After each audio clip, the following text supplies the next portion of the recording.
Good morning, everyone. Today, I would like to talk to you about a very important topic, which is about profitability. We're in the animal production business. The main goal of our business is try to make a profit. Just by the nature of our business, we don't have a good control of the market price of live hogs or pork price. Those prices will fluctuate. It will change depend on demand and some other factors. As a producer, we don't have a good control about the market price. So the only thing we can do to make sure that we stay profitable is to improve our product efficiency and to reduce the cost of production. That's how in this business we can we can survive in the long run, and that's how we compete, right? I put together a table just comparing the cost of production between the United States and some farms in China. I believe Southeast Asia and Vietnam and Thailand, a lot of farms in those regions are very similar to China's situation. How do we compare in Asia perspective the cost of production against the North American or United States? Where can we improve our cost of production?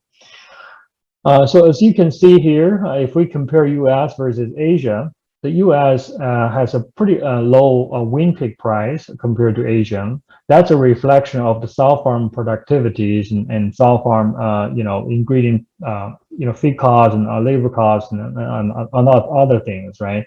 So in general, in Southeast Asia, including China, that because of productivity, it's lower. Our wean piglet price are generally higher than United States. So that's one area that we are having disadvantage or higher cost of production. Another area, a significant higher cost of production area is feed cost. We know, Asian, especially Southeast Asia and China, we don't have a lot of availability of feed ingredient. A lot of feed ingredient we use here are imported from South American, North American, like corn, soybean meals, and distiller grains. Those kind of ingredients are imported. Because of importation and the cost associated with it, we generally see a higher price in this region. Therefore, the feed cost per pig, it's generally higher. Another thing is the feed efficiency. Generally, in our region, it's relatively worse than United States or Europe because our production efficiency is not as good. So as a result, as you can see, when we compare our feed cost to United States, we have a much higher feed cost. Of course, if you are a big integrator, you have a lot of pigs and you have some ability to import your ingredient, your feed cost might be a little lower than a commercial small farms in this region. So that's your advantage over there. But overall, we are much higher in the feed cost compared to the United States. Another area we identified that we have a significant disadvantage in Southeast Asia, in China. It's the non-feed cost, the variable cost. So typically the medication cost in this region are much higher than United States, especially among the integrators, because there's a lot of dollar being spent on biosecurity, medication, treating the pigs, and so we're seeing those pretty high medication costs for this region. Another thing, it's very unfortunate, which is in this region. Even with some big integrators, we see a very high death loss, for those pigs that we're raising. We know, in some systems, some, big mega farms and mega system, their wean to finishing mortality can reach 15% or even 20% system-wise. So that's a very, very high number. And that death loss really are hurting their bottom line. We typically, before ASF outbreak in Southeast Asia, we typically don't see this high number of death loss. If we compare today's number versus 10 years ago, we don't see those numbers are that high. But today, this is the reality we're dealing with.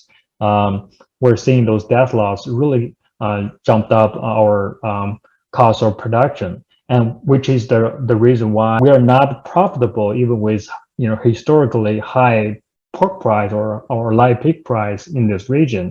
If we go 10 years back in 2012 to 13, in those times, we have a very high feed cost during that time. If you remember, from 2012 to 2014, the corn price during that time is actually much higher than today on the global basis.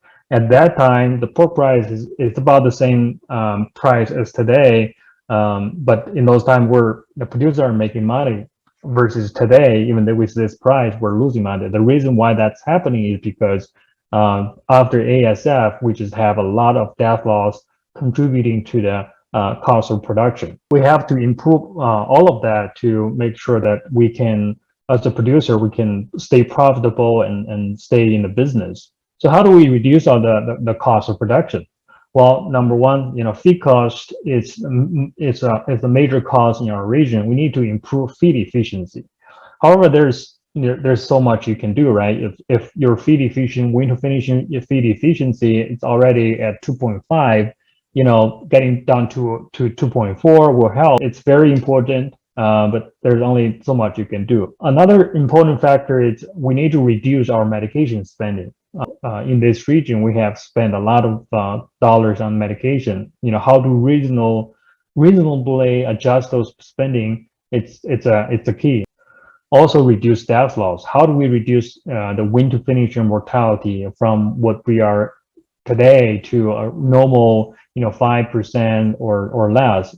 And if we can achieve that, that would be a significant improvement on our cost of production. We need to improve our sow farm productivity, increase PSY, and reduce costs on sow farm. So every single piglet we win, reduce that cost, and that will improve your competitiveness as well, or improve your cost of production as well. Okay, so how do we do that? If you look at on the feed efficiency, and if you look at the factors influencing feed efficiency, first of all, genetic will influence, feed efficiency. If you're using a good genetic lines, they really have the potential to convert feed very, very well compared to local genetic line. Those feed efficiency could be very different. So select a good genetic supplier. It's very important.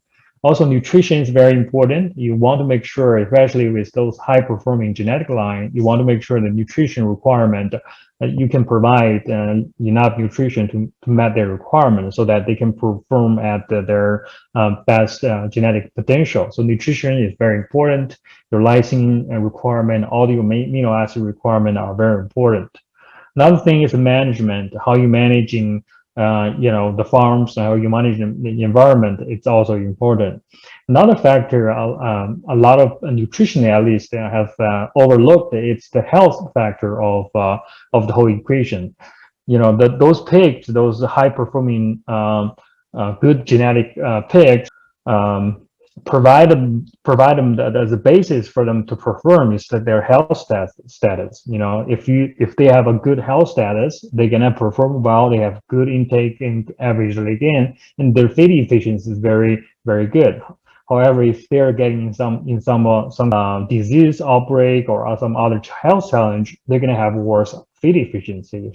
So health is often overlooked, but it's very important actually in terms of improving feed efficiency as well. In terms of reducing medication spending or reducing death loss, again, health is very, very important, right? If the flow are very healthy and that requires less medication spending, improving your health is very important, and the management to improve your health is also important. Another thing actually been overlooked over the years, it's the health of the pig. Actually, the nutrition also play a role in the health of the animal. So as you can see, a lot of those factors are interlinked. Nutrition, health, and, genetics and management, they all link together. You need to have everything work together as a holistic approach to make sure you have the lowest cost of production enhanced productivity. There are some study in the literature actually proved that this idea. This is a study published in 2006 by a veterinarian in Canada, where he looked at all the nursery pigs in Manitoba, and they produce a lot of pig in that province. So this veterinarians took the data from all the nursery farms in that province and looked at those commercial nursery barns. In that province, you're going to have some barns or some flows are having higher health status versus some are going to have lower health status. So he composited all the data from all the farms and tried to figure out what are the factors that are going to determine that whether a nursery is going to have a higher health status, lower mortality versus commercial nurseries are going to have a lower health status and higher mortality. So over those 300 farms and all the factors he analyzed, he basically concluded that those 4 factors are very, very important for the health status of a farm, which is farm biosecurity. So how you're doing your biosecurity, it's very, very important. That's going to prevent a disease outbreak, right? And also the disease status. So, the commercial nurseries we're getting piglet from sow farm, right? And the sow farm disease status is going to have a direct impact on the nursery performance and health status and et cetera, right? So disease status is very important. Also, farm management is very important. How you manage the nurseries, it's very important too. So what basically he found is if you're doing a single flow, you're doing the all in and out, those type of farm management, it's going to help your health status, reduce your mortality, and improve your cost of production. Another area he identified, it's very unique in this study, which is nutrition. Nutrition actually play a very important role here to improve nursery survivability. If you look at the statistics that he listed, which is the odds ratio looking at the different factors on survivability, and he basically see nutrition, basically inclusion of plasma protein in the first diet and the second diet actually contributed higher to the survivability than typical management factors like higher weaning weight. So again, the message I think is very clear. You need a holistic approach and consider all the factors to improve the health of the farm so that you can achieve lower cost of production. Let's move on to look at the nursery phase specifically. How do we improve health status and reduce the cost of production? Well, you need a holistic approach, as I mentioned. First, it's going to start with sow farm, right? Because we're getting a piglet from the sow farm. The sow farm house, it's very important for our nursery performance and survivability.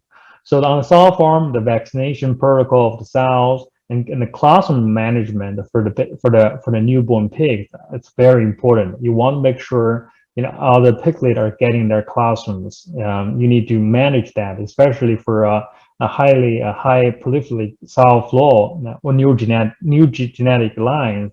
If they have 14 or even 16 total born piglet, you need to make sure every single piglet are getting that at minimum 250 grams or 300 grams of classroom intake. You need to manage, maybe take the first few born pigs after they consume their classroom, take them away so that the later born pig has a chance to eating their classroom. That classroom management is very important because piglet is gonna need that immunoglobulins from classroom to fight the disease, pre-wean and even after weaning. So that's very important. Also, piglet quality, it's again directly impacting nursery performance. Another factor is biosecurity. Again, I've mentioned a little bit this.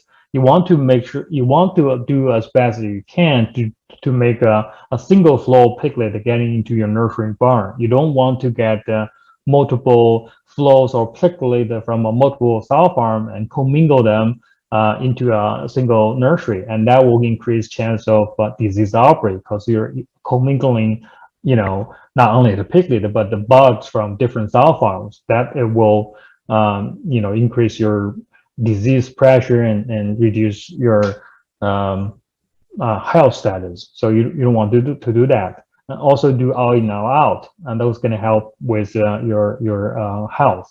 On the management side, there's a lot of things we can do on the weaning day or to manage the pig, make sure they get weaned smoothly and get into the environment as they can. We do recommend to mat feed them, basically training them to how to eat and for the first week, and also gruel feeding the pullback pigs. Basically make semi-moisture gruels for those pullback little pigs to make sure they have a chance to catch up. And also the barn environment are very important too. For a weaned pig, you want to make sure the barns are dry, a warm temperature, minimum 25, 27 degrees Celsius, for a 21 or 23-day weaned pig. That's important. That will reduce their scouring and reduce their disease and help with their survivability. Also, nutrition is very important because in this phase, baby pig are weaned from sow's milk and into a dry solid feed, and there's a lot of things we can do in this starter and pre-starter feed to help their survivability and then reduce your cost of production. So there's a lot of things we can do.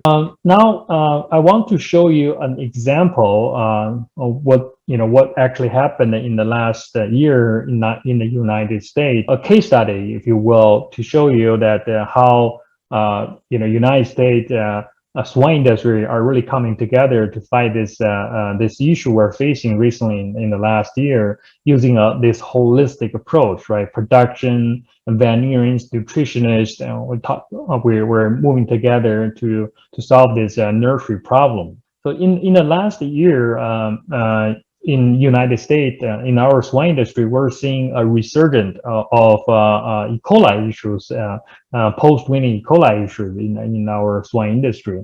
You can see on the right side there on the National Hog Farmers, there are a lot of articles talking about this E. coli issue. And if you look at the swine disease report data from Iowa State Diagnostic Lab, this is like disease tracking report Iowa State University publishes every month to track kind of the disease pressure facing the U.S. swine industry.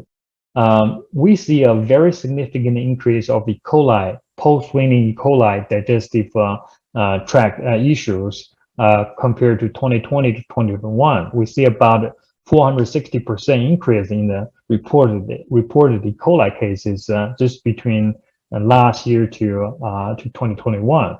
So we really see this big problem or resurgence of this E. coli issues in this region, and that caused a lot of issues for producers. And this E. coli is very, very nasty. And here in this slide, I described kind of the impact of this E. coli. What are the kind of impact are this E. coli on the producers in terms of mortality, morbidity, and clinical signs. As you can see, just give you an example, one of the veterinarians we have a good relationship with, she was telling us that probably in 2020 only 2 of the 13 flow of pigs she works with has E. coli issues. So now today, 2021, about 9 of 13 flow has E. coli issue, and those E. coli issues are very severe. If you have E. coli post-weaning in her flows, about 100% of the pig will have 100% morbidity. They're not robust, they are having diarrhea, and also increase their mortality as well by 15 to 20%. In some dramatic cases, they can see a drastic increase of mortality to 2 to 3% overnight. So if you have like 2,000 or 1,000 pig barn, the next morning you go into the barn, you see 20 to 40 pig dead overnight. So it's very, very dramatic impact on the production system in terms of mortality and cost of production, right? Again, in some cases, you see 20% death loss in some flow. So it's very important to the producers. You're hurting the morale of the workers. it's hurting their bottom lines. Disease problem impacting their health, heart health, and also their bottom line. And on the right side, you can see some of the clinical signs. Another thing makes this E. coli very bad is a lot of antibiotics we tend to use in terms of treating the E. coli. If there's outbreaks, are not working anymore. And this is a data from Iowa State Diagnostic Lab as well, where they look at 4 different antimicrobials, the E. coli sensitivity to those 4 antimicrobials. The resistance to those antimicrobial has increased dramatically over the last 5 years. And we have heard firsthand knowledge from break farms. Some of the E. coli basically are resistant to all the known antimicrobial available to them. So it's really causing a lot of issue. You have E. coli issue in the barn, and pig are dying, there's diarrhea, and then the antimicrobial antibiotics you typically are going to depend on to solve your issue are not working. So it's really making this issue even worse. As an industry, we quickly came together. We need to think about a way to solve this issue, right? How do we navigate through this challenge? On the management side, there's a lot of things we're doing today. One thing from the production perspective is we want to improve the farm hygiene or sanitation, right? We really need to have the barn be cleaned and dried before we place the piglets. And a dried and clean environment will prevent potential exposure of E. coli to those baby pigs or weaned pigs. So there's a lot of emphasis to clean the barn thoroughly, using a whitewash to clean the barn and dry them. And their veterinarians can audit the barns, make sure the barn get clean and dried and to a certain standard. That will help the sanitation of the barns, help with the issue. Also on the feed side, we want to emphasize to our production crew that we want the pig to start feed as soon as possible. We need to train them to feed on mat for the first week, and we will need to gruel the pullback pig, and we will need to keep the gruel fresh. The goal basically is get them start to eat the dry feed as quickly as possible. We do not want them to go off feed weaning for a long period of time, because that will cause E. coli and those bugs to kind of like colonize in the hind gut and cause problem, right? So we want to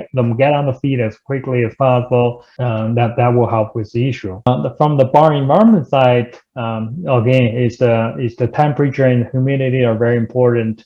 And this is in Fahrenheit, so Fahrenheit 85, 90 degrees, and targeted humidity is about 50 to 60% humidity.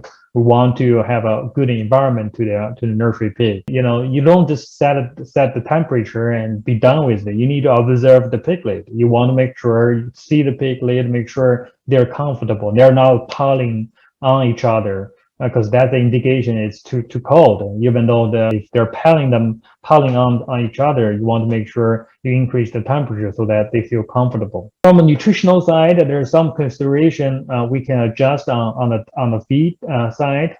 We know during the post-weaning period, piglets are transitioning from a sow milk to a dry feed. That's pretty challenge. Their digestive function, it's not fully developed. Their digestive tract still under development, so they need to adapt. We know the dry feed will cause some sort of intestinal inflammation, and their immune system is still developing, and they're less resilient against pathogens and stress during this period. So we need to really make sure we have a good diet, a good nutrition, more undigested protein going into the hind gut. That will favor fermentation in the hind gut, which favors the pathogenic microbial population. So we want to prevent that. From nutritionist, this E. coli challenge is also it's very important too, because we know E. coli post-weaning diarrhea and E. coli, it's mostly a digestive issue, right? So therefore, nutrition can play an important role. Things we can consider is again lower undigestible or undigested protein going to the hind gut. That will reduce the fermentation or reduce the E. coli. If you look at the data published by University of Illinois, they basically reported that the vegetable proteins. If you look at the digestibility of vegetable protein, for example, soybean meal or canola meal or rapeseed meal, those vegetable proteins, a lot of their digestibility, if you measure the weaned pig versus a grower pig, their digestibility of those vegetable protein are even lower in the weaner pigs compared to animal type of protein. So you really want to limit your usage of vegetable protein during the weaning period so that they have a lower amount of undigested proteins going to the hind gut, and use some highly digestible ingredient will help you with this E. coli issue. And also, there are well-proved supplement that can help with this issue, and that's what a lot of U.S. producer has adopted in the last year, try to help with this E. coli issue. Plasma protein, there's a lot of data showing the antibodies in plasma and the functional proteins in the plasma are helping with E. coli challenge. Zinc oxide will help with E. coli challenge. However, we know in the Asian Pacific area, there's a lot of countries that are limiting the usage of zinc oxide. Of course, you want to make sure the weaned pig, they need to be stayed on their right budget. Just to show you, there is a lot of study being published looking at the effect of plasma protein on E. coli challenge. We have done a lot of study with E. coli challenge in nursery pig. We have F18, different strains of E. coli, F18, K88, K99, different strains of E. coli, and then we feed the pig with plasma. If the pig are work in feed with plasma, we always see a better average weight gain, reduce the diarrhea, reducing mortality, reducing inflammation. Another thing plasma protein can do is, this is actually a very new study we just published last year at the Midwest Animal Science meeting, where we basically showed by inclusion plasma protein, about 6% of plasma protein in nursery diet, we can improve the digestibility of other ingredients in the diet. In this study, as you can see, we have no plasma and 6% plasma, and then we looked at different type of diet in 4 different regions: United States, basically North America, type of diet, and European type of diet, Canadian type of diet, and Asian type of diet. In those conditions, especially for Europe, Canadian, and Asian Pacific area, by including 6% of plasma protein in the base diet, we have shown that will increase the digestibility of other ingredients in the diet. Even in Asian Pacific, where in the diet we used a lot of highly digestible ingredient, we still increased about 2% crude protein digestibility. This is important because that basically means less undigested protein going to the hind gut, which will alleviate a lot of issues with those bacteria issues like E. coli issues. The reason why we're seeing those benefits from plasma disease challenge like E. coli or increased digestibility, we believe it's all coming from those functional proteins in the plasma. And those functional proteins has biological activity beyond the nutrition. So the plasma protein in the nursery diet is not only providing a nutrient like energy and amino acids, not only providing those to animal, but also providing proteins or biofunctional peptide really have a biological functionality beyond the nutrition. Right? Some of the proteins we have identified in the plasma protein, including, for example, transferrins. While transferrin, the functionality of transferrin is binding iron. We know iron is very important for bacterial growth. If the transferrin can bind iron, it can limit bacterial growth, for example, the E. coli growth, right? That will help with E. coli issues. Lysozyme directly attack the bacterial growth factor. basically stimulates the stem cell repair, stem cell growth. So help your gut health. That will improve digestibility. Cytokines, it has this regulation on inflammation. That's very important. Immunoglobulin G, we know that very obvious effect of immunoglobulin G. It can bind toxin, pathogen, and those will help with the health of animals. So all in all, you can see all those different protein plasma are having a profound effect on immunity and inflammation or inflammatory response, and therefore really helps with the performance and health status of pig. Again, we have done a lot of challenge study with plasma, not only E. coli challenge, but other bacteria, Salmonella, or even viruses, rotavirus and PRRS and PCV. Under those challenge conditions, we always see a better survival, better feed efficiency, and better availability gain, and less diarrhea. And that better survival, better feed efficiency will help you to reduce your cost production. And improve your throughput and improve the profitability. We have also data on PRRS as well. This is a study we did a few years ago in Canada. In this study, we used 960 pigs, and those pigs were coming from PRRS positive sow farm, so they're PRRS positive nursery pigs. And then we fed them, plasma group and an alternative feed program. We look at the end of nursery, their performance. We saw almost 800 grams, increase of average daily gain at the end of the nursery. Comparing the alternative program versus plasma program, we saw about 40% reduction of mortality during the nursery period. So that reduction of mortality will definitely help the cost of production or future profitability of that producer.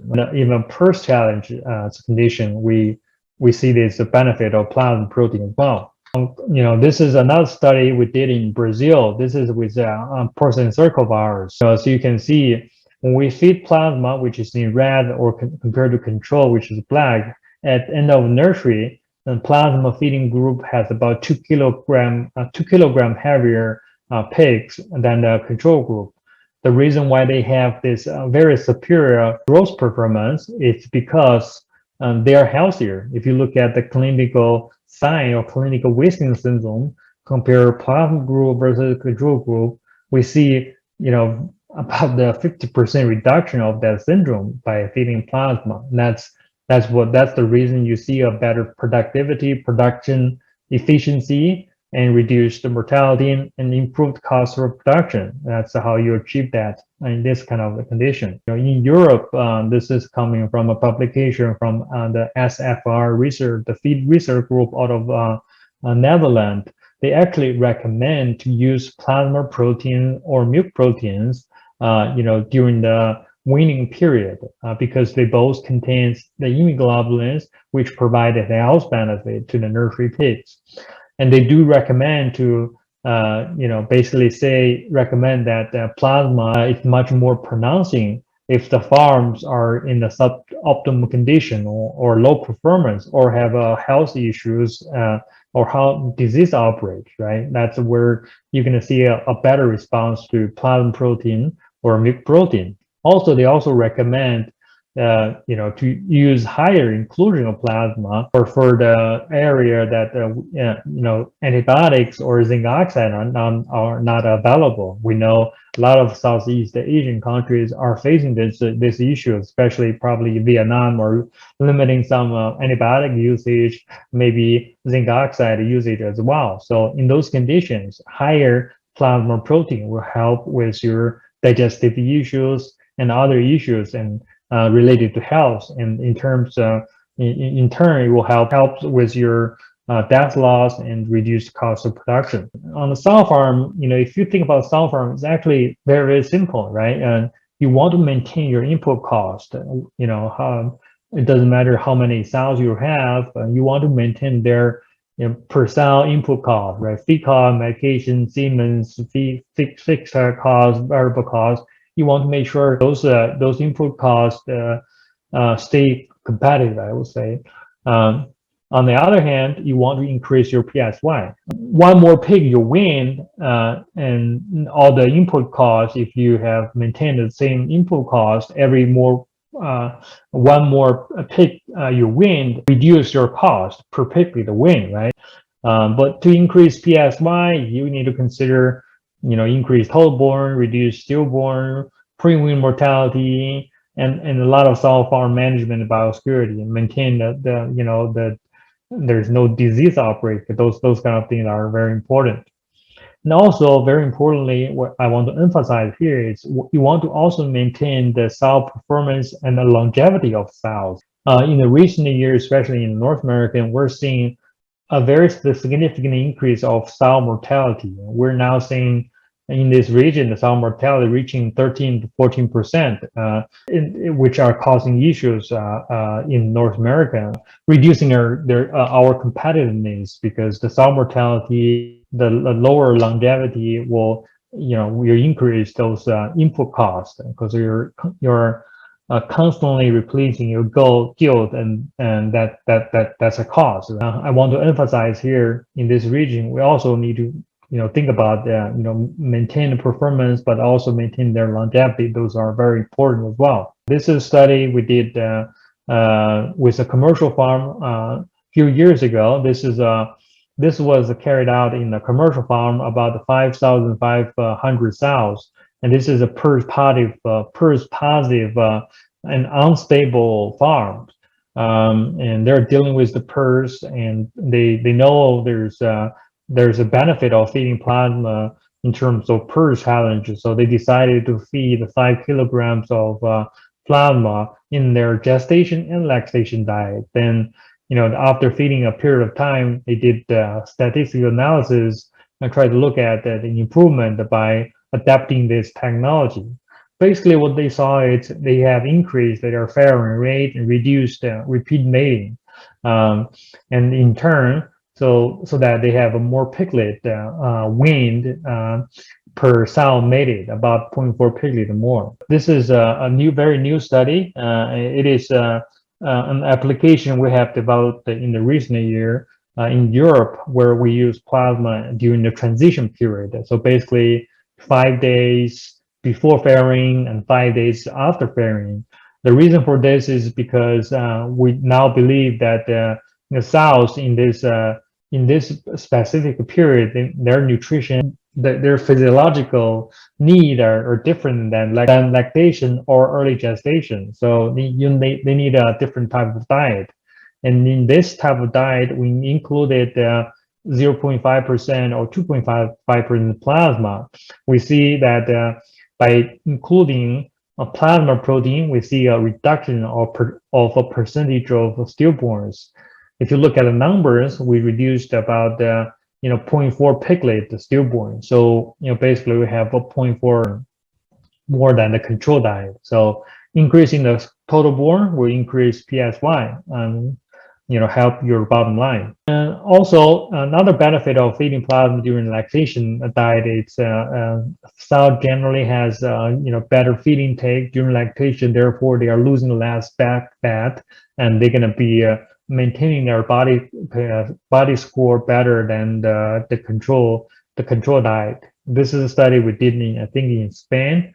We fed the first parity sows and multiple parity sows plasma, and then we look at the BACKFAT loss or gains during lactation. We saw both first parity or multiple parity sows. We see less BACKFAT loss, or even more BACKFAT gains by feeding plasma during lactation period. Again, because their feed intake, the sow has a better feed intake, and therefore they're losing less BACKFAT.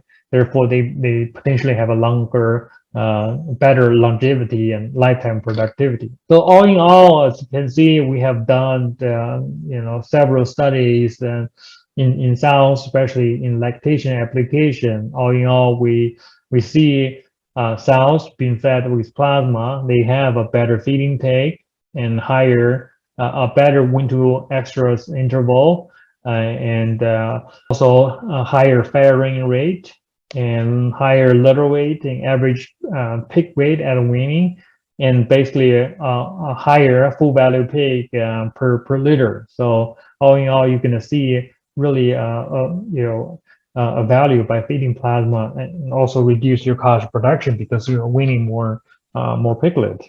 And hopefully what I have shared with you today to basically demonstrate that the key to profitability for producers is really to reduce the cost of production.